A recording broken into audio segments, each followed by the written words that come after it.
નમસ્તે વિદ્યાર્થી મિત્રો, શ્રી નિરાજ શૈક્ષણિક સંકુલની યુટ્યુબ ચેનલ પર સ્વાગત છે.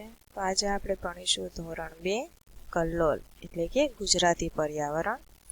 એમાંનો મિત્રો એકમ છે 9, બરોબર, જેનું નામ છે આપણે સૌ તોફાની. બરોબર, આપણે બધા કેવા છીએ? તોફાની છીએ. જો તોફાન ન કરે તો એ બાળક કહેવાય નહીં. બરોબર, હંમેશા બાળક શું કરતું હોય મિત્રો? તોફાન. પરંતુ હવે તમે મોટા થઈ ગયા છો તો હવે તોફાન કેવા કરવાના?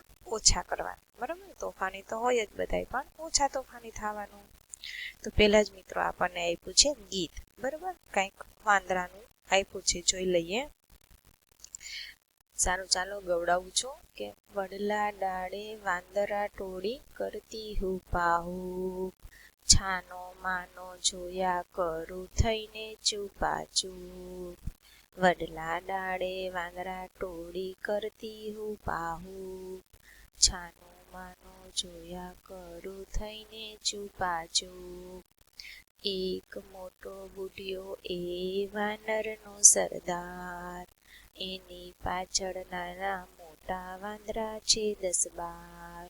છાપરા કૂદે કૂદે અગાસી, એવા એ બહાદુર, એવા એ બહાદુર. છાનો માનો જોયા કરું થઈને ચૂપાચૂપ. લીમડા કેરી ખાઈ લીંબોડી, વડલા ના ખાઈ ટેટા. કેરી કેરી ખાઈ ખાઈને ગોટલા નાખે હેઠા. ઠેકડા મારે મારે ગુલાટો, કરતા ચૂટા ચૂટ, કરતા ચૂટા ચૂટ. છાનો માનો જોયા કરું થઈને ચૂપાચૂપ. છાનો માનો જોયા કરું થઈને ચૂપાચૂપ. વડલા ડાળે વાંદરા ટોળી કરતી હુપાહુ, છાનો માનો જોયા કરું થઈને ચૂપાચૂપ. બરાબર, અહીંયા એક બાળક શું કે છે કે વડલા ડાળ. બરાબર, વડ તમે જોયો જ હશે. બરાબર, વડ છે એ કેવું હોય? મોટું હોય. બરાબર, વડલા ડાળે વાંદરાની ટોળી શું કરતી હતી? હુપાહુપ કરતી હતી. અને શું કે છે કે છાનો માનો જોયા કરતો તો ચૂપાચૂપ, ચૂપ ચૂપ, ક્યાંય અવાજ કર્યા વગર, વાંદરાઓને દેખાય નહીં એવી રીતે હું છાનો માનો જોતો હતો. એમાં એક મોટો બુઢિયો હતો, ઈ વાનરનો શું હતો? સરદાર. બરોબર, સરદાર હંમેશા મોટી ઉંમરના જોઈએ, કેમ કે એમને અનુભવ હોય. બરોબર, કેમ કે ઈ કે એમ બધાએ કરવાનું હોય.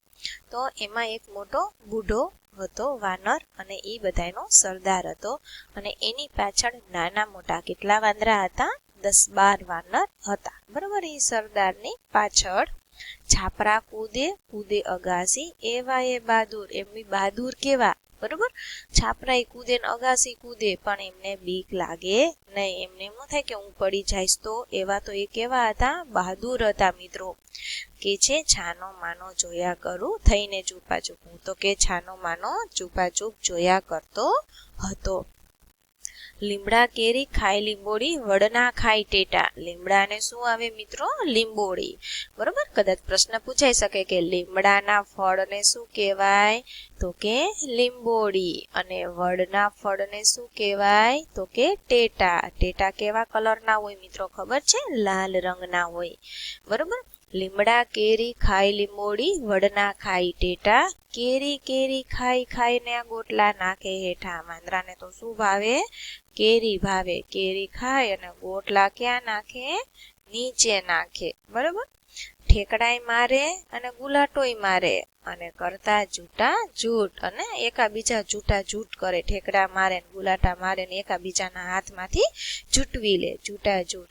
અને કે છે કે છાનો માનો જોયા કરું થઈને ચૂપા ચૂપ. હું છાનો માનો આ બધું જોતો હતો. બરોબર, તો આ હતું આપણું ગીત.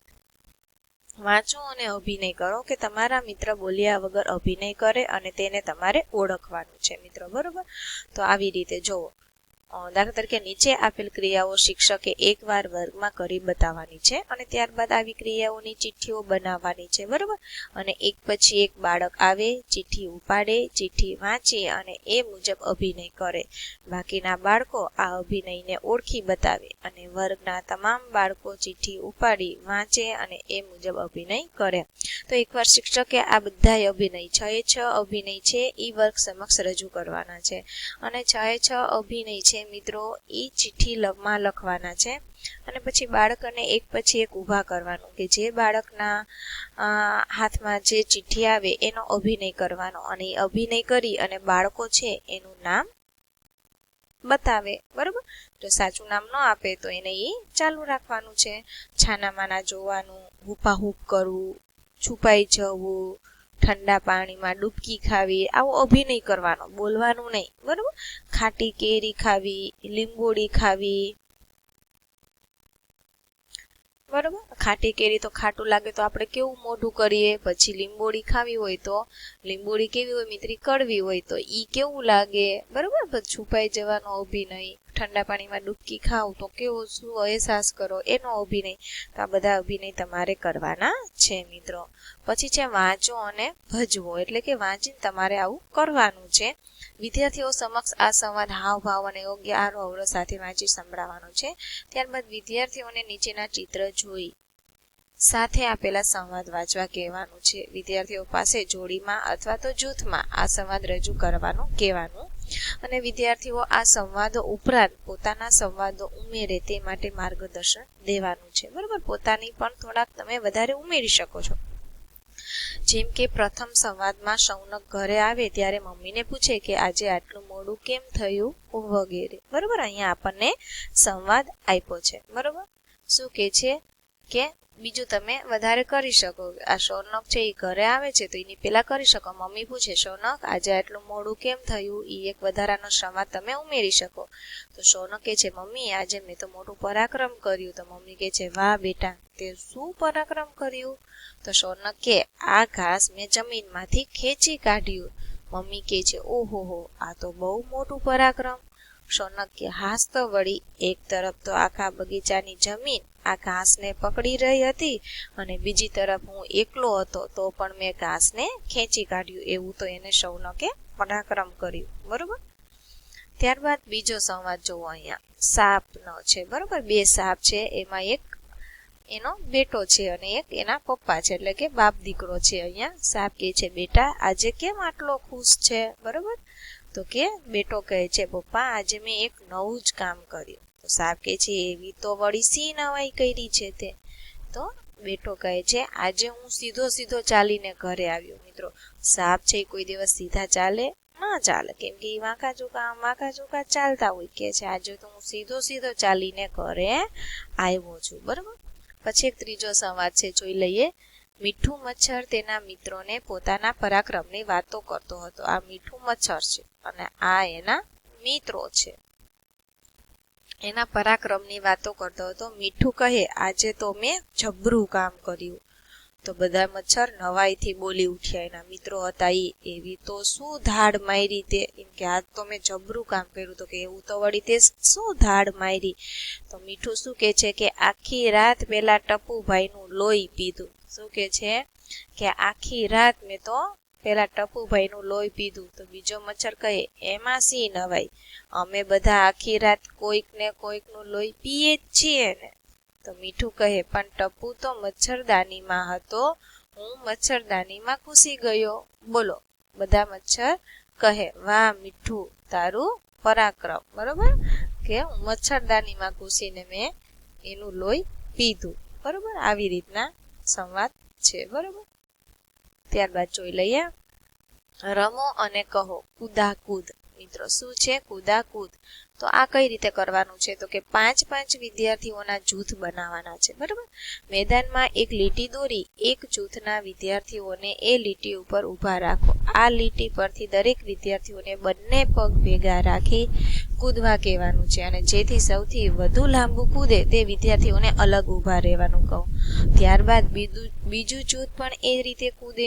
તમામ જૂથમાં જીતેલા વિદ્યાર્થીઓનું અલગ જૂથ બનાવવાનું છે અને જીતેલા વિદ્યાર્થીઓને જૂથને પણ આ રમત ફરીથી રમવાની છે, બરોબર. આ અને આવી અન્ય રમતો રમાડી વિદ્યાર્થીઓને વર્ણન કરવાનું કહેવાનું અને પોતાના અનુભવો રજૂ કરવાનું કહેવાનું છે, બરોબર. તો આવી રીતે રમત રમાડવાની છે, બરોબર. પછી છે કે આ રમત આપણે કેવી રીતે રમ્યા, તો કે વિદ્યાર્થીઓને પહેલા શું કર્યા, જૂથ 5-5ના જૂથમાં વીંચ્યા, પછી લીટી કરી વચ્ચે અને ત્યાં ઊભા રાખ્યા, બરોબર. બધા વિદ્યાર્થીઓને એક સાથે જ રમાડ્યા હોય તો શી મુશ્કેલી પડે, બધા વિદ્યાર્થીઓને જો એક સાથે રમાડ્યા હોય તો એક તો વ્યવસ્થિત ઊભા ન રહે, બરોબર. પછી કોણ કેટલું કૂદ્યું છે, ફરી જાય, વ્યવસ્થિત આપણે નક્કી ન કરી શકીએ. પણ જો 5-5ના જૂથ હોય તો આપણે એકી સાથે નક્કી કરી શકીએ, બરોબર. થોડાક જૂથ હોય, વ્યક્તિઓ રમે તો આપણે આસાનીથી નક્કી કરી શકીએ કે આ વિજેતા છે.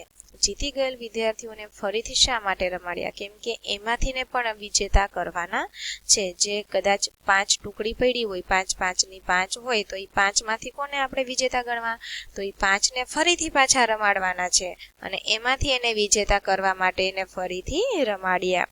કઈ રમત રમવાની તમને સૌથી વધુ મજા આવી, બરાબર. તો તમને જે મજા આવી હોય એનું તમારે નામ લખવાનું છે. કોણ કોણ ખૂબ સારું રમ્યા અને તમે કઈ રમત રમાડી શકો, બરાબર. પછી છે યાદ કરો અને કહેવાનું છે, બરાબર. વિદ્યાર્થીઓ પોતાના તોફાન વિશે વર્ગમાં વાત કરે, બરાબર. એ માટે પહેલા તમે શરૂઆત કરો. તમારા નાનપણના પોતાના 2-3 રસપ્રદ તોફાનો વિશે વર્ગમાં વાત કરવાની, એવા પ્રસંગો કહેવાના, બરાબર. કે તમે નાના હોય શું તોફાન કર્યા હોય, શું એક બનાવ બન્યો હોય, એ વિદ્યાર્થીઓ સમક્ષ કહેવાનું, બરાબર. વિદ્યાર્થીઓએ પછી પોતાના બનાવો એ રજૂ કરશે, બરાબર, તોફાનો. પછી વિદ્યાર્થીઓ એક પછી એક ઊભા થઈ પોતાના તોફાન વિશે વાત કરે. જરૂર જણાય તો વિદ્યાર્થીઓને કેટલાક પ્રશ્નો પૂછીને અને તોફાન વિશે કહેવા પ્રોત્સાહિત કરવાના છે. દાખલા તરીકે તમારા પપ્પા તમારા પર ક્યારે ગુસ્સે થયેલ, તમને ઘરમાં કોઈ વસ્તુ તોડી હતી વગેરે આવા પ્રશ્નો પૂછી તો છોકરાઓને એમની પાસેથી બોલાવડાવવાનું, બરાબર. તો વિદ્યાર્થીઓ એનો જવાબ આપે. વિદ્યાર્થીઓ કહે કે તેઓ ઘરે જઈ પોતાના મા બાપ કે દાદા દાદીને પૂછે કે એ લોકોને નાનપણમાં કેવા તોફાન કર્યા હતા, બરાબર. એક સાથે બધા વિદ્યાર્થીઓ પોતાના તોફાન વિશે વાત ન કરે, પરંતુ એક દિવસે 3-4 વિદ્યાર્થીઓ વાત કરે, બીજા દિવસે બીજા 3-4 વિદ્યાર્થીઓ વાત કરે, એ રીતે તમામ વિદ્યાર્થીઓ વાત કરે તેવું આયોજન કરવાનું. કેમ કે એક દિવસે બધા વિદ્યાર્થીઓ કદાચ વાત કરે તો કંટાળો પણ આવી શકે, બરાબર. 3-4 વિદ્યાર્થીઓને બોલવાનું. પછી છે મારા તોફાન. એમાંથી એક વિદ્યાર્થીની કહે છે કે હું બાલ મંદિરમાં ભણતી હતી, એટલે કે નાની હતી, ત્યારે એકવાર સાંજે ઘરમાં લીંબુ શરબત બનાવેલું. મેં મારા દૂધના ગ્લાસમાં લીંબુ શરબત પીધું હતું. પછી દૂધ પીવાનો સમય થયો એટલે દૂધ પણ એ જ ગ્લાસમાં લીધું. તો પપ્પાએ ગુસ્સાથી કહ્યું, શું કહે છે કે આ દૂધ ફાટી ગયું, હવે આ ન પીવાય. મને નવાઈ લાગી કે મેં પપ્પાને પૂછ્યું કે દૂધ ફાટે એટલે શું થાય. પપ્પા કહે, એ તો દૂધમાં ખાટી વસ્તુ પડે એટલે દૂધ ફાટી જાય, તને ખબર ન પડે. મને તો ફાટી ગયેલ દૂધના ટુકડા દેખાયા જ નહોતા. મેં તો રાત્રે છાનામાના ફ્રીજ ખોલ્યું, દૂધની તપેલી ભરેલી હતી, તેમાં થોડું લીંબુ શરબત ઉમેરી દીધું, બરોબર. ત્યારબાદ શું કહે છે, આવી રીતે એને તોફાન કરેલા એમ. તમારા દાદા દાદી અથવા મમ્મી પપ્પા પાસેથી જાણવાનું કે તેઓ નાના હતા ત્યારે કેવા તોફાન કરતા હતા, બરાબર. તમે નાનપણમાં કેવું મોટું તોફાન કરેલું અને આ તોફાન વિશે તમારે વર્ગમાં વાત કરવાની, તમારા મિત્રોને કહેવાનું, બરાબર. પછી છે કે ચાલો ગાઈએ ગીતડું. આપણે જે ગીત ગાયું, બરાબર, વડલા ડાળે વાંદરા ટોળી હુપાહુપ કરતી, એ ફરીથી પાછું અહીંયા તમારે ગાવાનું છે. પછી આવે છે મિત્રો વાર્તા. તો તમારે